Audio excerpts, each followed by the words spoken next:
주진우의 이슈 해설. 주진우의 이슈 해설. 구독, 좋아요, 알림 설정 부탁드립니다. 안녕하세요. 국민의힘 주진우 의원입니다. 오늘은 내일 바로 선거가 시작되기 때문에 내일 아침부터 선거운동에 본격적으로 나서기 위해서 지금 부산에 내려왔습니다. 오늘은 그동안 민주당에서 굉장히 비판받을 만한 요소들이 있었는데 넘어간 부분들이 있어서 좀 정리를 하려고 하는데요. 특히 민주당 이재명 후보와 진보당의 김재현 후보가 단일화를 했습니다. 사람들은 단일화를 했다라고 하면 뭐가 좀 합쳐져서 좋아진다라고 생각하는데 이 진보당과의 단일화는 굉장히 민주당의 현재 정치 성향보다 더 좌경화되는 것이거든요. 근데 이재명 후보가 입으로는 뭐 중도 보수다라고 떠들면서 반대로 진보당하고 단일화를 한 거예요. 대선 후보끼리 단일화를 할 때는요, 그냥 아무런 조건 없이 하진 않지 않습니까? 그러면 이 진보당의 이상한 정책들을 어느 정도 받아줄 수밖에 없거든요. 진보 후보가 늘 출마를 해왔고, 그 출마해서 표를 잠식을 하니까 대통령이 되기 위해서 일단 진보당하고 손을 잡은 것인데, 그동안은 왜 민주당이 진보당과 손을 잡지 않았느냐? 그 정책이 너무 급진적이기 때문이에요. 그래서 진보당이랑 손을 잡는 것이 중도에 있는 일반 국민들의 표를 잃어버리는 표가 더 많아서 손해라고 판단했기 때문에 단일화를 안 했는데, 이번 대선은 너무 지금 복잡한 상황이고 우리 국민의힘의 출발이 좀 늦다 보니까 스리슬쩍 해버린 겁니다. 저는 이 진보당과의 단일화로 인해서 진보당이 급진적인 정책이 분명히 그 민주당의 정책으로 들어올 위험성이 있기 때문에 그 점에 대해서 좀 설명을 드리고, 민주당과 진보당이 단일화한 것은 오히려 중도의 국민들이 봤을 때는 이런 법안들은 너무 심하다고 하는 법안들이나 정책들이 너무 많아요. 단일화 과정에서 뭔가 조건 없이 단일화한 것처럼 하지만 진보당의 기본 기치가, 이 진보당이 통합진보당 그 세력이 주축이 된 그 정당이거든요. 그러다 보니까 굉장히 투쟁적인 생각을 가지고 있고, 그래서 본인의 의사를 관철하기 위해서, 진보당의 정책을 관철시키기 위해서 협의 과정에서 어떤 얘기가 오고 갔는지 저희가 알 수가 없죠. 진보당의 후보는 김재현 전 의원입니다. 이분은 진보당 대표를 역임했는데 19대 국회 때 통합진보당의 국회의원이었어요. 통합진보당이 왜 해산됐는지는 아시죠? 통합진보당의 김석기 전 의원이 북한과 내통을 해서 마치 북한이 이제 쳐들어오면 국내 기반 시설을 파괴하고 이런 것들을 계획을 잡고 교육을 시키다가 걸려서 위헌법률심판제청에 따라서 위헌정당으로서 해산이 돼버린 거죠. 위헌정당 해산심판에 걸려서 해산이 됐는데, 이게 헌정사상 최초일 정도로 굉장히 북한과 아주 밀접한 관계에 있는 정당이었습니다. 근데 그 통합진보당의 국회의원이었던 사람이 김재현 진보당 후보거든요. 근데 이 김재현과 이재명 후보가 단일화를 한 겁니다. 그러니까 통합진보당의 후신 세력과 연합을 한 것이죠. 굉장히 큰 비판받을 만한 포인트이고 또 굉장히 큰 이벤트였는데, 그러니까 날짜 자체도 우리 국민의힘 단일화 때문에 좀 시끄러울 때인 5월 9일자에 단일화 완료를 하고 발표를 했습니다. 진보당의 대표적인 정책과 공약을 보시면 아마 이해가 되실 건데요. 진보당의 대선 공약 중에 그 포괄적 차별금지법, 동성애를 허용하는 범위를 넘어서서 굉장히, 제가 좀 이따 설명드리겠지만 굉장히 문제가 많은 법안이거든요. 그런데 이것도 포괄적 차별금지법을 제정하겠다라고 대선 공약을 했고요. 방첩사를 폐지하겠다라고 했습니다. 방첩사는 북한에 대해서 정보를 수집하는 기관이거든요.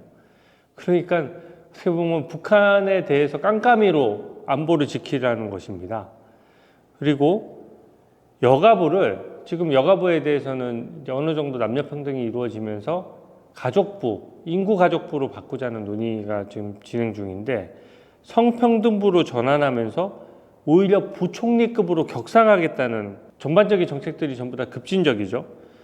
그러니까 여가부를 더 확대해서 부총리급으로 격상하겠다는 것입니다. 그리고 안전한 낙태를 국가가 책임지도록 하는, 그러니까 낙태에 대해서 허용하는 범위를 넘어서 가지고 국가가 낙태를 책임지도록 하는 법 체계도 만들겠다라고 했고요. 시민은행, 도민은행 같은 걸 만들어서 대출을 할 때 주민하고 노동자가 참여하도록 해달라는 거예요. 이게 굉장히 문제인 것이, 원래 자본주의의 핵심이 뭡니까? 투자를 하거나 주주인 사람들이 그 회사를 운영하는 것인데, 이것은 그냥 나라 돈으로 혹은 시민이나 도민의 어떤 혈세로 은행을 만든 다음에 그 은행의 돈은 노동자들이 직접 어디에 대출해 줄지를 결정하도록 하자. 굉장히 급진적인 정책이고요. 이런 대선 공약을 가진 후보와 이재명 후보가 단일화했다는 것은 중도 보수를 표방한다는 것이 쇼에 가깝다는 거예요. 어떤 정책 방향이 뭐 예를 들어 좌파와 우파를 전부 다 아우르겠다. 그 말은 성립할 수가 없는 말이죠. 좌파 우파는 완전히 정책 방향이 완전히 다른데, 좌파 우파를 아우르겠다는 것은 독재하겠다는 거, 내 맘대로 그때그때 정해서 하겠다는 말밖에 안 되거든요. 근데 이것은 중도 보수라고 국민들한테는 계속 얘기하면서 표를 받기 위한 행위죠. 그리고 실제로는 완전 극좌에 있는, 정치 지형에 있는 포괄적 차별금지법이라든지 방첩사 폐지, 이런 것들을 주장하는 진보당과 연합을 하게 된 것입니다. 그래서 저는 이 부분의 진보당과의 연합은 분명히 진보당이 제출했던 법안 같은 것들이 결과적으로 대통령 거부권도 없어지고 나면, 만약에 만에 하나 이재명 후보가 대통령이 되면 대통령 거부권이 없어지잖아요. 그러면 진보당과 장기 집권이나 민주당이 계속 표를 받아 나가기 위해서 진보당이 급진적인 법률안을 막 받을 수가 있는 거거든요. 포괄적 차별금지법, 제가 전에 한번 설명드렸는데 저는 여기 명백히 반대 입장입니다. 이게 말이 안 되는 저는 법안이라고 생각하는 것이, 단순히 동성애를 허용하느냐 마느냐 하는 문제도 굉장히 헌법상 가족주의랑 배치되는 측면도 있는 데다가, 그것을 넘어서 일체의 차별을 금지한다는 이유로 성별, 장애, 병력, 나이 이런 것들은 보통 차별을 금지하거든요. 근데 이것은 그 넘어서서 출신 국가에 대해서도 차별하지 못한다. 그러니까 중국인에 대해서도 우리나라랑 동일하게 취급해 달라는 거거든요. 그러니까 우리나라 사람들은 중국 가서 함부로 토지 취득 못 하는데 중국인들이 우리나라 와서 토지 마음대로 사고, 현재도 건강보험급여, 장기요양보험급여 같은 것들을 허위로 타가거나 너무 과도하게 보장한다라고 해서 국민들의 불만이 굉장히 많은 상태이고, 이 현재 친중으로 기울어져 있는 이 정책들을 오히려 바로잡아야 되는 시기거든요. 외교의 기본적인 것은 호혜주의이기 때문에 중국이 우리나라한테 해줄 만큼 해줘야 되는 것이지, 우리가 어떻게 중국에 대해서 굴종 외교를 할 수가 있습니까? 중국이 서해에 지금 구조물 같은 걸 만들어서 실제 해양 영토를 침범하고 있는데도 민주당은, 만약에 이게 어떤 패널이 지적하더라고요. 일본이 이런 구조물을 독도 근처에 설치했으면은 난리가 났겠죠. 그렇게 해서도 물론 국민의힘도 거기에 대해서 강력히 반대를 해야 되겠지만, 그것에 대비해서 민주당이 지금 하는 행태를 보면 서해 구조물에 대해서는 그냥 한두 번 비판 논평하고 그 다음에는 언급 자체를 안 해요. 저는 이번 대선에서의 화두가 이 민주당의 친중, 이런 것들이 다 진보당 친중 친북 세력이나 또 이재명 후보의 정치적인 기반이 됐던 동부연합이라고 하죠. 성남시장 시절부터 있었다는 그 세력들의 어떤 기본적인 스탠스, 또 민노총, 지금 민노총의 핵심 간부가 북한으로부터 지령받은 게 드러나서 1심에서 징역 15년 받은 상황이거든요. 근데도 민노총하고 단절하지도 않고 거기에 대해서 비판 한마디 안 하지 않습니까? 이런 친중 친북과 단절할 수 있느냐, 이것이 저는 이번 대선의 주요 화두라고 생각합니다. 이 출신 국가에 따른 차별을 못할 뿐만 아니라 출신 민족, 인종, 피부색, 지역, 용모, 유전 정보, 또 뭐 임신 또는 출산, 가족 형태, 종교, 사상, 정치적 성향, 성적 지향, 성적 정체성. 성적 지향과 성적 정체성이 좀 뭐가 다른지 모르겠는데 하여튼 사람이 생각할 수 있는 모든 영역을 상정해서 일체의 차별이 있어서는 안 된다라고 규정합니다. 이게 우리나라 헌법에서의 평등권은 같은 것은 같게, 다른 것은 다르게이거든요.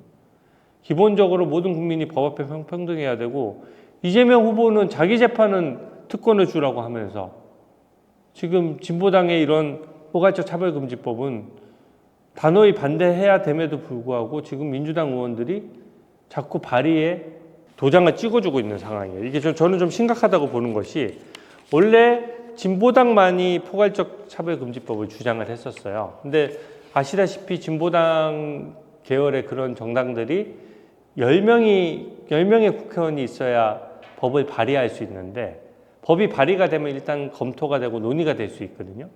근데 그 10명은 못 모아서 계속해서 발의를 못하고 있었거든요. 근데 최초로 민주당이 이것을 2026년 6월에 장혜영 의원이 정의당에서 발의할 때 이 10명의 발의 요건을 겨우 채워줬어요. 그 당시에 왜냐하면 정의당으로부터 검수안박이라든지 뭐 이런 법안들 관련해서 받을 게 있었거든요. 그러니까 약간 정치적으로 서로 제가 봤을 때 주고받은 것으로 보여지는데 어쨌든 장혜영 의원이 정의당 몇 명과 민주당 의원들이 합쳐서 10명으로 최초로 발의를 했고요. 2021년에는 권인숙, 강민정, 김의겸, 박주민, 용해인, 윤미향, 전용기 의원 등 민주당 의원들이 대거 포함돼서 17명이 발의를 했습니다. 숫자가 늘어난 거예요. 그렇다면 이 얘기는 뭐냐? 지금 진보당하고 연합해가지고 진보당이 그 이재명 후보 대통령 당선에 도움이 되게 되면 이런 법안들이 통과될 수 있다는 얘기입니다. 법안 자체가 사실 굉장히 위헌적인 요소일 뿐만 아니라 이 동성애를 금지하는 신앙을 설교해도 차별금지에 해당할 수 있기 때문에 우리 교회 목사님들의 설교 행위도 법으로 재단하겠다는 거거든요. 이건 종교의 자유의 핵심이어서 이런 일이 있을 수가 없는 겁니다. 종교 자유의 가장 본질적인 부분을 침해하기 때문에 기독교인들뿐만 아니라 우리 일반 국민들조차 이거는 대한민국 헌법 가치를 훼손하는 거다 이렇게 판단을 하는 것이거든요. 그리고 적용 범위도 너무 넓어요. 사람을 고용하거나 승진할 때도 다 모든 아까 얘기했던 피부색, 인종 물론 다 능력 있게 해야 되겠지만 그런 것들을 다 성적 정체성 등등을 한 10몇 가지 되는 것들을 다 열거해 놓고 다 차별을 금지하지 말고 승진 고용에 다 적용한다라고 하니까 잘못하면 기업 입장에서는 소송 청구가 될 수 있는 겁니다. 내가 왜 승진 못했어? 내가 중국 출신이어서 승진 못한 거야? 이렇게 해서 막 소송을 걸 수가 있는 거죠. 그리고 종교에서의 설교행위뿐만 아니라 교육기관의 교육과 직업훈련에까지 다 적용되도록 되어 있고요. 심지어는 재화나 용역을 공급할 때도 이 법에 적용을 받아요. 그러니까 어떤 도안을 만들어서 했을 때 뭔가 외국인 차별적인 도안처럼 보여지는 물건이 있으면 그 물건을 공급한 것에 대해서도 뭔가 제재를 할 수가 있는 겁니다. 이런 법안이 도대체 어디 있습니까? 이게 북한도 이렇게는 진짜 안 하거든요. 북한 체제와 유사해지는 것이고요. 굉장히 낙후된 법안이고 굉장히 급진적인 법안입니다. 일부 인권위원회에 있는 좌편향 성향을 가진 이제 직원들이라고 저는 생각하는데 이것을 버젓이 인권위에 주요 추진 과제로 넣어서 저번에 국회에 한번 보고한 적이 있거든요. 인권위원회 밥그릇 늘리기예요. 어떻게 보면 모든 관련 기관을 조사해서 시정명령을 내릴 수 있고 따르지 않으면 3천만 원의 이행강제금을 부과하는데 횟수에 제한도 없습니다. 그러니까 인권위 마음대로 삼성 같은 대기업에 너 왜 이렇게 무슨 성적 정체성 가지고 차별해? 이런 걸 걸어서 만약에 이행강제금을 막 부과한다라고 했을 때 무한정 부과할 수 있기 때문에 그냥 마음대로 집행을 할 수 있다라고 하는 거거든요. 어떤 법률이나 어떤 기관도 이렇게 무소불위의 권력을 가진 경우는 없습니다. 인권위가 모든 민간기업, 종교단체, 교회, 절, 성당, 심지어 정부까지 조사하고 관여할 수 있는 거거든요. 이게 말이 됩니까? 그 현재 진보당 김재현 후보의 주요 공약 중에 하나입니다. 그러니까 이런 주요 공약을 내세운 진보당과 민주당이 단일화를 했다는 것은 저는 굉장히 정치 지형과 정책들이 엄청 좌편향될 수 있고, 지금은 선거 기간이니까 얘기를 안 하죠. 아마 포괄적 차별금지법 하실 거예요 라고 하면은 되게 신중하게 얘기해야 될 건데, 저는 우리 국민의힘 후보가 포괄적 차별금지법이나 진보당과의 이 단일화에 따른 진보당의 급진적인 정책에 대한 입장을 정확히 밝히라고 이재명 후보에게 좀 직격할 필요가 있어요. TV토론 같은 데서도.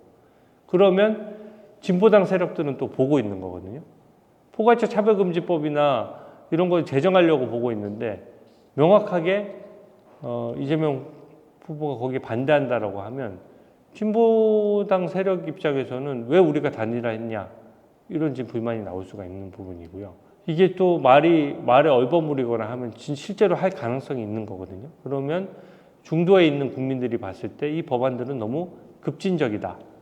특히 국민 혈세로 은행을 만들고 실제 대출은 노동자가 결정하게 한다. 그럴 권리를 누가 줬습니까? 우리 세금인데요. 자본주의 경제에서는 허용될 수 있는 범위가 아닙니다. 그런 부분들은.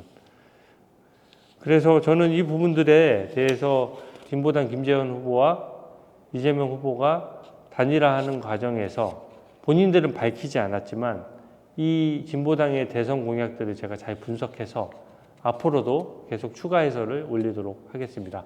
진보당과 민주당의 단일화, 이 부분은 이번 선거에서 굉장히 중요한 이슈임에도 불구하고 이 부분이 일부러 그렇게 한 것 같아요. 우리 딱 국민의힘의 최종 후보가 선정되느라고 정신없는 틈을 타서 단일화를 했거든요.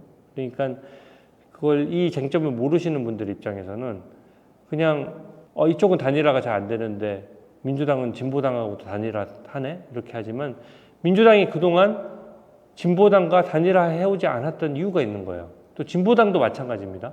이런 정책들을 민주당이 수용해주지 않을 거면 왜 단일화합니까?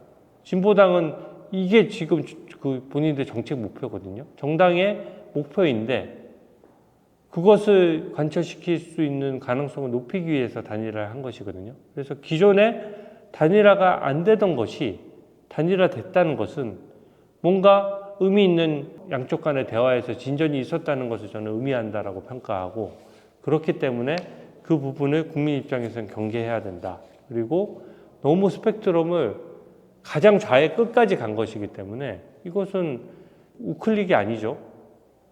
이게 지금 무슨 자아분열도 아니고 좌클릭과 우클릭을 동시에 할 수는 없는 겁니다. 정치 지형이 어떻게 그렇게 될 수가 있나요?